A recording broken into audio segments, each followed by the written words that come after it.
புதுக்கோட்டை மாவட்டம் ஆலங்குடியில் தெற்கு மாவட்ட மருத்துவ அணி சார்பில் 1000க்கும் மேற்பட்டோருக்கு கபசுர குடிநீர் மற்றும் முகக்கவசங்களை சட்டமன்ற உறுப்பினர் மெய்யநாதன் வழங்கினார்.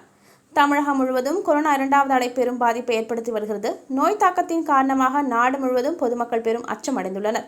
நாளுக்கு நாள் கொரோனாவால் பாதிக்கப்படும் நோயாளர்களின் எண்ணிக்கை நாளுக்கு நாள் அதிகரித்து வருகிறது. இந்நிலையில் சமூக இடைவெளியை பின்பற்றுவதும் முகக்கவசம் அணிவதுமே நோய் பரவலை தடுக்க முடியும் என்று மருத்துவ வல்லுநர்கள் அறிவுறுத்தி வருகின்றனர். இதனைத் தொடர்ந்து புதுக்கோட்டை மாவட்டம் தெற்கு மாவட்ட மருத்துவ அணி துணை அமைப்பாளர் செந்தில்ராஜ் ஏற்பாட்டில் கபசுர குடிநீர் மற்றும் முகக்கவசம் வழங்கப்பட்டது. ஆலங்குடியில் நடைபெற்ற நிகழ்ச்சியில் ஆலங்குடி தொகுதி சட்டமன்ற உறுப்பினர் மெய்யநாதன் கலந்து கொண்டு பொதுமக்களுக்கு இலவச குடிநீர் மற்றும் முகக்கவசங்களை வழங்கினார். மேலும் இருசக்கர வாகனங்களில் செல்வோர், பாதசாரிகள், பேருந்துகளில் பயணம் செய்வோர் என முகக்கவசங்களை வழங்கிய சட்டமன்ற உறுப்பினர் சாலை முழுவதும் 100க்கும் மேற்பட்ட கடைகளுக்கு நடந்து சென்று கடை உரிமையாளர்கள் மற்றும் பணியாளர்களுக்கு என 1000க்கும் மேற்பட்டோருக்கு முகக்கவசங்களை வழங்கி தொடர்ந்து முகக்கவசம் அணியுமாறு அறிவுறுத்தினார். நிகழ்ச்சியில் ஒன்றிய செயலாளர் தங்கமணி, நகர செயலாளர் பழனிக்குமார், மருத்துவர் அணி துணை அமைப்பாளர் செந்தில்ராஜ், திருமலை செல்வி, கண்ணதாசன், இளையராஜா உட்பட ஏராளமான திமுகவினர் கலந்து கொண்டனர்.